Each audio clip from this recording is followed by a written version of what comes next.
Hola amigos, bienvenidos al programa Salud Digital. Soy el doctor John Olivera y hoy vamos a conversar con la licenciada Rocío Palomino sobre la alimentación en la tercera edad. Ella es representante del Colegio de Nutricionistas del Perú, a quien le damos la bienvenida. Bienvenida al programa, Rocío. Muchas gracias. Sí, vengo en representación de los demás de 7.000 nutricionistas habilitados, ¿sí? Para promover siempre un estilo de vida saludable, ¿no? Claro, y sobre todo ahora, digamos que se acerca el verano y todos quieren verse bien, pero además de verse bien, también es la idea poder alimentarse adecuadamente, ¿no? Y mucho más en la tercera edad, donde casi la mayoría de las personas con la tercera edad tienen problemas para, primero, masticar, porque ya tienen falta de pieza dentaria. Y segundo, que la digestión no es lo mismo que cuando son niños o cuando son adultos, ¿verdad? Sí, bueno, en la tercera edad vienen varios problemas en el paciente, ¿no? A nivel cognitivo, a nivel también del proceso digestivo de estos pacientes, se enlentece más el tránsito intestinal, entonces se demora más tiempo el paciente para poder digerir correctamente los alimentos. También tienen problemas motores. También disminuye mucho la masa muscular en estos pacientes. Claro, como yo siempre le digo a mis pacientes que de la tercera edad, le decimos que es la etapa de la adolescencia, ¿no? Porque empiezas a adolecer del corazón, del estómago, del hígado, las articulaciones y todo lo demás, ¿no? Sí. Ahora, si hablamos de la forma o de la parte alimentaria, digamos, ¿qué es lo que se altera más en la tercera edad, hablando desde el punto de vista alimentario, ¿no? Es el tránsito intestinal, la digestión misma, la absorción de los alimentos, porque recordemos que la alimentación viene un proceso que se inicia con la masticación, que es parte de la alimentación. Y si no tenemos adecuadas piezas dentarias, no vamos a tener todo el proceso que sigue después. Digestivo, claro, sí. Correcto, doctor. También es el tema de que van a haber pérdida de piezas dentarias en este paciente. También va a haber una atrofia de las glándulas salivales. Entonces este paciente va a tener menor apetito, va a disminuir el sentido del gusto, del olor. Estas características sensoriales de este paciente va a ir disminuyendo. También va a tener problemas para poder digerir correctamente. Pero lo que se ve más en estos pacientes es el problema de estreñimiento. ¿Por qué? Porque disminuye el movimiento, ¿no? En el colon. Entonces esto le aumenta el riesgo a que esta persona pueda tener un problema de estreñimiento. Es por ende que es importante pues darle alimentos ricos en fibra. También, aparte de esto, se ve un gran cambio en la composición del cuerpo de la persona en la tercera edad. Disminuye el agua y también disminuye mucho la masa muscular, y esto se relaciona con discapacidad en los pacientes. Claro, y además, sumado a todo esto, el tema de la, digamos, de la movilidad que disminuye también en la parte motora, como dices. Y eso hace que el tránsito intestinal sea más lento. Y si a esto sumamos todos los problemas como la diverticulosis, que podrían tener diverticulitis o se podría convertir en diverticulitis más adelante, también empezamos a tener ya problemas mucho más serios, ¿no? Sí. Entonces, si nos vamos a, digamos, a la parte nutricional y pongamos un ejemplo de una persona mayor, digamos en las primeras etapas de ser adulto mayor, 60 y tantos años, con buen estado físico, con las piezas dentarias totalmente adecuadas o permanentes que tiene, digamos, esta persona entre 60 y 70 años, ¿podría alimentarse como una persona normal? ¿O ya hay que ir variando de alguna forma su alimentación? Va a variar ligeramente. ¿Por qué? Porque obviamente este paciente va a acumular más grasa. Entonces va a tener mayor riesgo a tener el colesterol más elevado, los triglicéridos más elevados, más riesgo a tener algún evento cardiovascular. Entonces por ende vamos a bajar la cantidad de grasas saturadas proveniente de por ahí la mantequilla, evitar, ¿no? O disminuir la cantidad de mantequilla, quesos cremosos, lácteos enteros, y por ahí darle opciones descremadas, leches descremadas, yogures descremados, quesos hechos con leche descremada, ¿no? Ahí tener en cuenta disminuir la cantidad de grasa saturada, pero eso sí, aumentar la grasa poliinsaturada y los ácidos grasos esenciales. ¿Para qué? Porque este paciente también va a tener problemas cognitivos. Claro. Entonces, darle una buena fuente de DHA, de omega 3, de omega 6, que también actúa como antiinflamatorio, el omega 3 en estos pacientes le va a ayudar mucho. ¿Y en qué alimentos caseros podemos conseguir todo eso? Ácidos grasos esenciales, estamos hablando en pescados de aguas profundas, salmón, atún, anchoveta, Digamos, bonito. ¿los pescados frescos o podemos consumir las latitas de atún que se consiguen en los supermercados?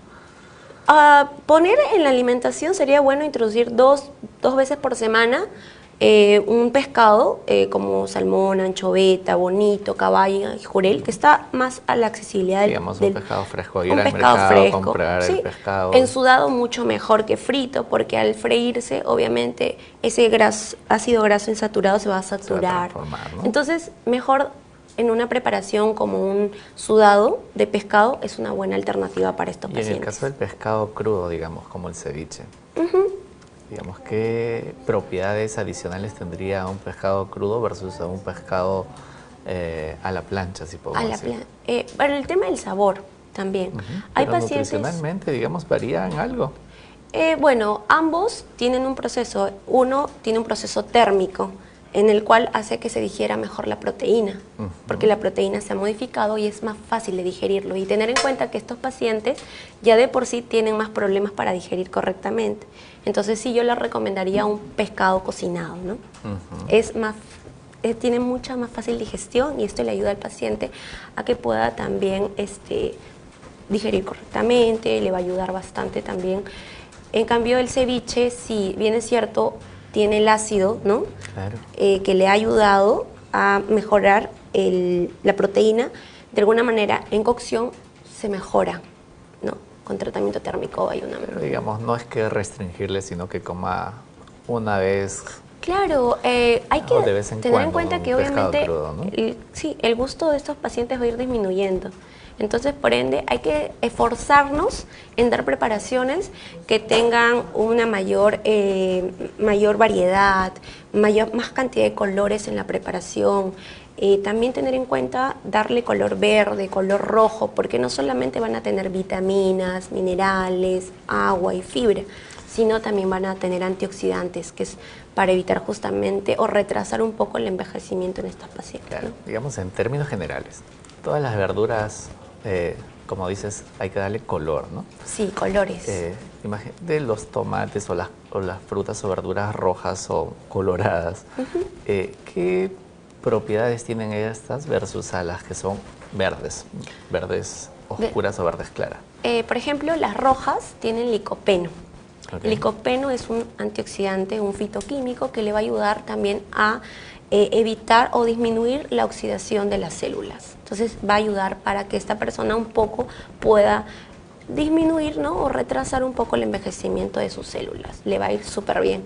En relación al morado, si ustedes vemos col morada, lechuga morada, los arándanos que por hoy se consumen mucho, también son ricos en antioxidantes, en antocianos, que también es un fitoquímico que le va a ayudar, ¿no?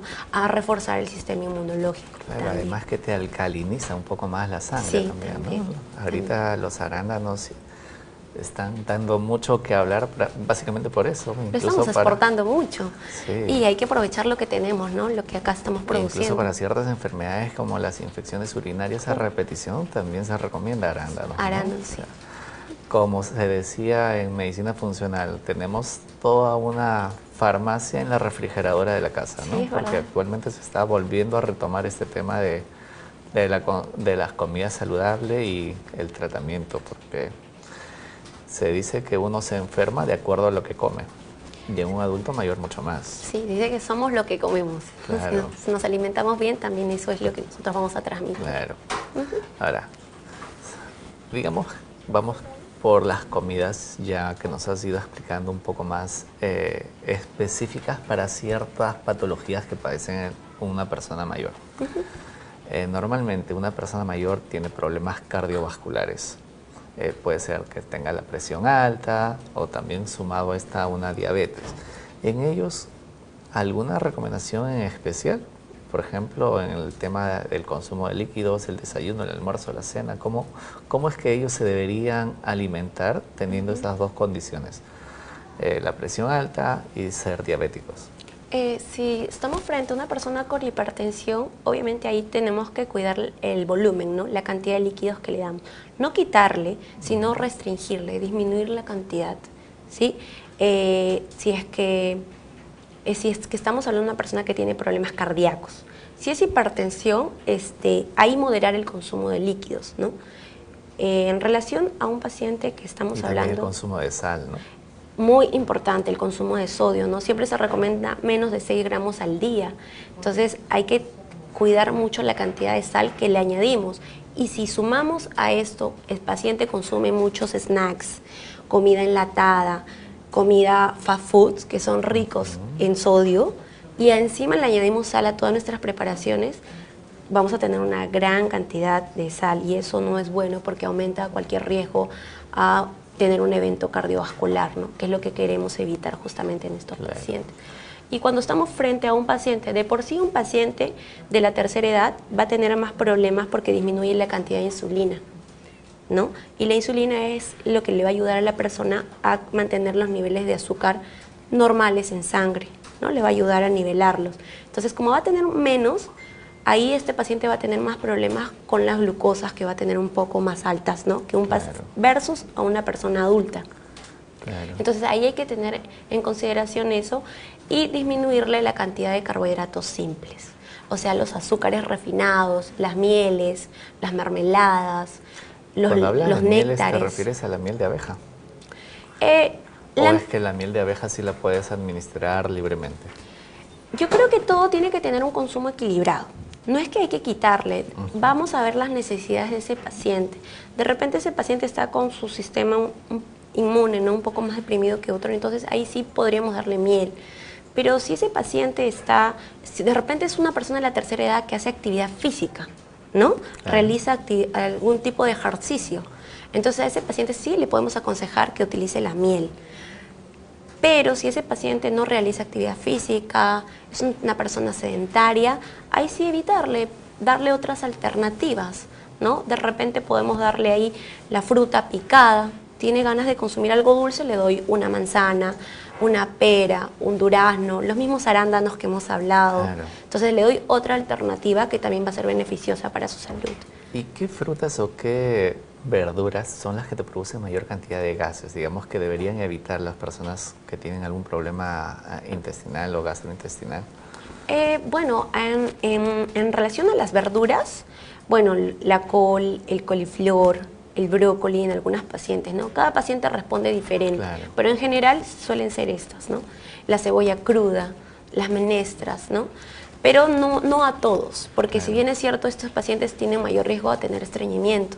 Ahí sí es necesario que consuman mayor cantidad de fibra. ¿Y dónde lo van a encontrar? En los cereales integrales, en la quinoa, en el trigo, por ahí en las menestras, ¿no? Y tienen que tomar una cantidad de líquido adecuada para su peso y su talla. La quinoa también tiene una gran cantidad de proteínas y vitaminas, ¿no? Sí. Es increíble todo lo que tiene. Bueno, es un pseudo cereal que tiene una gran cantidad, como usted dice, doctor, de proteínas completas versus a otros cereales que encontramos, ¿no? Claro. Entonces es la más completa. Y también tiene omega 3. Y este omega 3 también ayuda porque tiene un componente antiinflamatorio. Entonces también los va a ayudar mucho a estas personas a sentirse mejor. Claro. Y encima la cantidad de fibra también es superior a algunas, ¿no? Sí, claro. Sí, y le va a ayudar con el tránsito intestinal, va a evitar el estreñimiento, se va a sentir mucho mejor el paciente o la persona, ¿no? Claro. Y si nos vamos digamos, al desayuno de las personas, normalmente se consume el pan, que es una tradición. ¿Qué tipo de pan ellos deberían consumir? ¿Pan blanco, pan de molde, el pan integral? Se recomendaría darle un pan integral o un pan de ajonjolí, ¿no? Porque el pan integral tiene el salvado de trigo que también le va a ayudar, justamente como tiene fibra, a mejorar el tránsito intestinal y a evacuar correctamente este paciente, ¿no? Sin dolor. Okay. Y el ajonjolí tiene omega 3 y es rico en calcio. Entonces estos pacientes también, el tejido óseo, la masa ósea, tiende a declinar conforme la edad va avanzando. Entonces una buena fuente de calcio sería el ajonjolí. Mira, interesante, porque justo mi esposa empezó a consumir mucho ajonjolí y le pone ajonjolí a todo.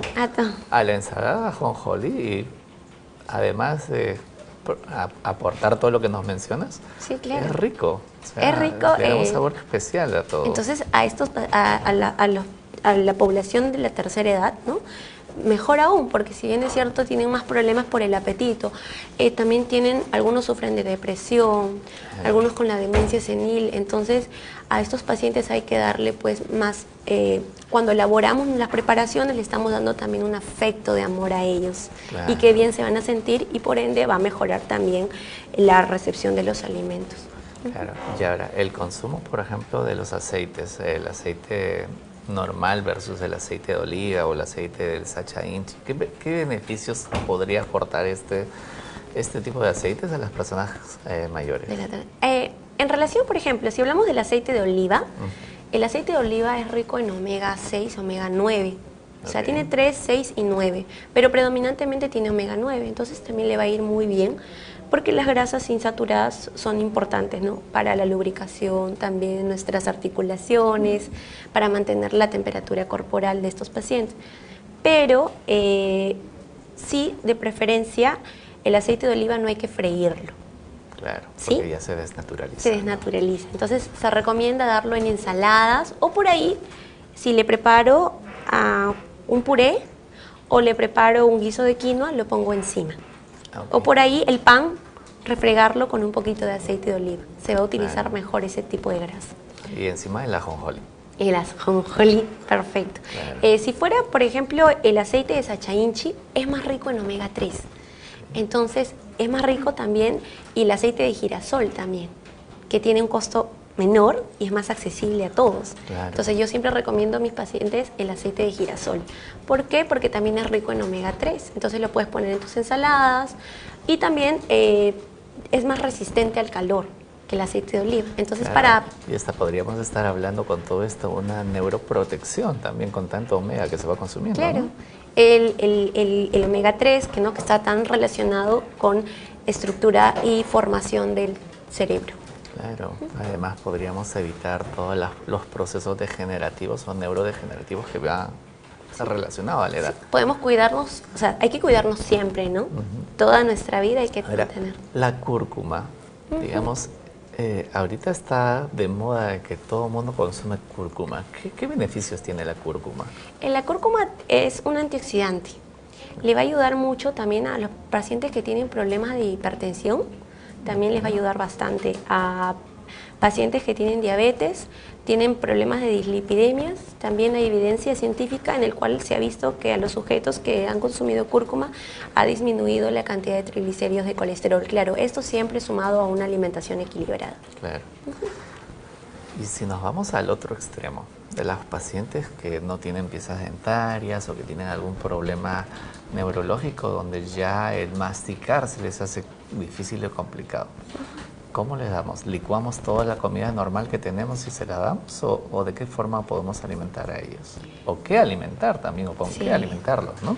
Bueno, ahí va a diferir, va a depender de cada paciente, ¿no? Un paciente puede venir con hipertensión, otros pueden venir con hipertensión. Vemos la cascada, que es hipertensión, también tienen diabetes y enfermedad renal crónica. Entonces cada paciente es diferente. Hay que tener en cuenta mucho que si vamos a dar una fórmula por vía oral, o sea, un licuado por vía oral, hay que ver también que tenga una buena densidad. Hay veces le damos solo calditos. Okay. Entonces cuando le damos solo calditos, tiene poca densidad, quiere decir que hay tiene bajo valor nutricional. Entonces lo que tenemos que hacer es darle una preparación, si es por vía oral, un poquito más espesa, ¿no? Digamos tipo puré. Un poquito más ligera que el puré, pero no dar un caldo. Okay. Porque cuando le damos el caldo, estamos llenándole de volumen, pero poco nutriente. Y el proceso de simplemente licuado de la comida, por ejemplo, tú puedes licuar un poco de carne o pollo o una de esas proteínas. Y al ser licuada con las demás partes de la comida que le vamos a dar, ¿se llega a desnaturalizar? O digamos que toda la parte proteica y vitamínica se administra adecuadamente cuando se licúa la comida. Se mantiene. Lo que sí es que se liberan algunos azúcares, ¿no? Entonces, y también recuerde que entra más rápido a la digestión, entra más rápido también y se absorbe más rápido. Entonces ahí hay que cuidar un poquito, ¿no? Pero va a depender lo que queremos lograr con este paciente, ¿no? Entonces ahí, si bien es cierto, le podemos dar los alimentos licuados. Yeah. Si este paciente es un paciente con estreñimiento, ahí le pongo un poquito de fibra más adicional. Como que, digamos, salvado de trigo. De repente salvado de trigo, de repente ajonjolí, de repente germen de trigo, de repente linaza molida también podría ser una buena alternativa y también es rico en omega 3, ¿no? Cogernos de nuestras semillas también. Eso si es que es un paciente que puede consumir si es por sonda, Yeah. ahí va a diferir. Ahí tenemos que tener mucho más cuidado. Yo sí recomiendo que tenemos que construir, ahí sería bueno ir a un especialista para que te dé una formulación acorde a las necesidades de cada persona. Ahí la cosa es más, sí, digamos, complicada. Porque la idea es cubrir los requerimientos de esta persona. Entonces, muchas veces en casa le damos calditos, licuados que no tienen un equilibrio de nutrientes adecuados y ahí viene la deficiencia de algunos nutrientes de esta persona y obviamente aumenta el riesgo a enfermarse más. Claro, incluso llegar a llevar a una desnutrición crónica si uno no administra adecuadamente la alimentación por vía la sonda, ¿no? Sí, exacerba más. Entonces sí, siempre es bueno, ¿no? Cuando vemos estos casos, siempre ir a un experto en nutrición, un nutricionista en este caso, que le pueda dirigir una dieta o un régimen dietético acorde a sus necesidades. Claro. Ahora, si hablamos de la anemia, que también es muy común en las personas de la tercera edad, ¿de qué forma podemos ayudar a que esta anemia revierta mediante la alimentación? Sí, se ha visto mucho riesgo de anemia por deficiencia de hierro, por deficiencia de ácido fólico o por deficiencia de vitamina B12. Claro. Entonces, bueno, la más común es por deficiencia. Por deficiencia de hierro, es la que más vemos, ¿no? En claro. los pacientes de la tercera edad. Entonces, en este caso, tener en consideración, tampoco vamos a usar de tanto de las vísceras, porque también son ricas en grasa saturada. Y hay que tener cuidado con esto. Digamos, puede revertir la anemia y incrementar el colesterol. El colesterol y triglicéridos. Entonces, ahí hay que tener en consideración eso.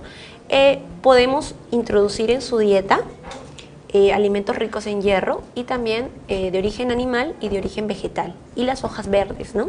Entonces, de origen animal podemos introducir en la dieta hígado de pollo, pero no frito. Por ahí en una crema. Okay. Por ahí le podríamos poner un hígado saltado con verduras, ¿no? Claro. Puede ser vaso. El vaso también es una muy buena fuente de hierro. Por ahí un soufflé de vaso en el cual sancocho el vaso y lo introduzco a la tortilla y lo pongo al horno, que es una manera más saludable de que la persona lo pueda comer. Sangrecita. De repente por ahí darle menestras, introducirle menestras 2-3 veces por semana en su dieta. Ahora, ¿tú recomiendas darle, digamos, todas las vísceras y la sangrecita a diario, un par de veces a la semana, 3 veces a la semana, o tiene que consumir a diario y por cuánto tiempo? Porque sí está demostrado científicamente que el consumo de al menos la sangrecita y las vísceras ayudan a revertir mucho más rápido el tema de la anemia, ¿no? Sí, cuando una persona tiene anemia, absorbe más que cuando no tiene anemia. Okay. O sea, estamos frente a una absorción que si la persona no tiene anemia absorbe el 15% del hierro del vaso. Cuando tienes anemia absorbes hasta un 50%. El cuerpo es sabio, más, ¿no? Ajá. Claro. Va a coger lo que necesita. Entonces, obviamente en estos casos hay que aprovechar y hay que darle alimentos ricos en hierro. Yo sí recomiendo, si va a ser, si estamos frente a una persona con anemia, darle diario, pero no frito, no frito. Y por ahí si le voy a dar menestras, que es un hierro de origen vegetal, que tiene baja biodisponibilidad, que el cuerpo no lo utiliza mucho, darle algo rico un alimento rico en vitamina C que va a mejorar la absorción de ese hierro. Por ejemplo, le doy menestras y le doy un plato de ensalada con limón, o un vaso de limonada, o un vaso de jugo de naranja, o le puedo dar también agua de refresco de maracuyá, ¿no? Para que mejore la absorción. O de camu camu también. O el camu camu, que es el número 1 en vitamina C, entonces, claro. Claro, ahora, digamos, la absorción, en cuanto a la absorción entre la proteína o el hierro animal versus el vegetal, ¿cuál es el que se absorbe mejor? El de origen animal. Es el hierro que conocemos nosotros como el hierro hemo. El cuerpo lo va a utilizar mucho mejor. En cambio, el de origen vegetal disminuye. Más o menos el de origen vegetal es 3 a un 5% la absorción, y de origen animal estamos hablando de un 15 a un 25%. Claro, es casi 5 veces más, ¿no? Sí. En el tema, por ejemplo, dejando de lado un poco el tema de la tercera edad, también existen muchas personas ahora que van por ser veganos o vegetarianos, y el extremo ya son veganos. Y también influyen en los niños a que empiecen a consumir de forma vegetariana o de ser veganos. Niños pequeños de 10 años o menores de 10 años que ya son veganos, ¿no? ¿Esto qué podría traer en un niño que está en una etapa de crecimiento y desarrollo el ser vegano? Bueno, si es que tiene un adecuado asesoramiento nutricional y lleva un régimen nutricional adecuado, no va, o sea, va a mantener un patrón de crecimiento y desarrollo similar a una persona que consume carne, que consume leche, huevo. Pero sí hay que hacer un seguimiento constante con este tipo de pacientes. Entonces, muchas veces estos padres, ¿no?, que son veganos, niños veganos, no llevan un control adecuado. Y es por eso que empieza a tener deficiencia de nutrientes. Y alimentan al niño de acuerdo a cómo se alimentan ellos, que son adultos. Es pero diferente. El niño necesita, digamos... Un niño necesita mayor cantidad de calcio, mayor cantidad de hierro. Entonces, ahí sí tendrían que ir un especialista para que le haga un régimen nutricional acorde a sus necesidades, y sí, debe tener un control diario. Claro. Sí. Es más, claro, el llevarlo a la práctica es mucho más complicado. Por eso es que yo siempre recomiendo dar una dieta equilibrada. No dar ni mucho, o sea, ni un exceso, algo ni por exceso ni por defecto te va a dar un beneficio a la salud de la persona. Siempre hay que mantener un equilibrio de todos los nutrientes, ¿no? Claro. Y sobre todo hacer que el niño se desarrolle adecuadamente, ¿no? Porque necesita todos los nutrientes que le podamos dar. Sí, claro, el niño está creciendo. Y como dice alguna propaganda publicitaria de un producto, dice, solo tenemos una oportunidad, ¿no? En la vida. Claro. Sí, es verdad. Ahora, para ir terminando, ¿qué recomendaciones tú les darías a los adultos mayores en cuanto a su alimentación? Le podría decir que tendríamos que alimentarnos de una manera variada, ¿no? Consumir todo tipo de alimentos, pero de manera variada, de manera equilibrada, de manera armónica. Consumir agua, sí, hidratarse correctamente, consumir bastantes alimentos ricos en fibra, consumir frutas, consumir verduras, aprovechar todos los colores de las frutas y ir variando día a día. De repente hoy día consumí, no sé, arándanos, mañana guaymanto, pasado melón, y así ir variando, ¿no? Porque cada fruta y cada verdura te da vitaminas y fitoquímicos o estos antioxidantes que llamamos diferentes, que van a ser justamente beneficiosas para la salud. Hidratarse correctamente, también consumir ácidos grasos esenciales, consumir pescado 2-3 veces por semana, ¿no? Un sodo de pescado es una buena alternativa para ellos. Y disminuir las comidas chatarra. Y disminuir la comida chatarra, las comidas enlatadas, que tienen mucho sodio, ¿no? Estos aditivos que conllevan, tienen mucho sodio, tienen mucho potasio. Entonces también hay que cuidar los riñones de estas personas. Y algo sumamente importante, el consumo de alcohol. Digamos, ¿qué alcohol podrían consumir las personas de la tercera edad? Por ejemplo, algo que sí sería beneficioso para su salud cardiovascular sería una media copita de vino tinto al día. Les va a ir muy bien para su salud. O sea, media copita de vino tinto por los polifenoles que tienen. Y eso va a disminuir disminuye el riesgo a que esta persona pueda tener cualquier evento cardiovascular. Y además que no deja de consumir algo que probablemente lo haya consumido durante toda su vida. Durante todo, claro. Y le va a ir muy bien en su salud, ¿no? Media copita, ¿no? No hay que usar. No media botella. No, eso no. Ok, muchísimas gracias por haber asistido al programa y esperemos que en una siguiente oportunidad también poder conversar sobre otro tema nutricional y bueno, seguir colaborando con la población en cómo debe alimentarse saludablemente. Muchísimas gracias por haber asistido al programa. Bueno amigos, y como nos dijo nuestra amiga la licenciada Rocío Palomino, que es representante del Colegio de Nutricionistas, es una alimentación variada y Obviamente no hay que limitar en nada a los adultos mayores en su alimentación, pero sí darles una alimentación variada, rica en proteínas y mucha fibra y sobre todo el consumo de agua. Así que con nosotros será hasta nuestro siguiente programa y no se olviden que prevenir es mejor que curar.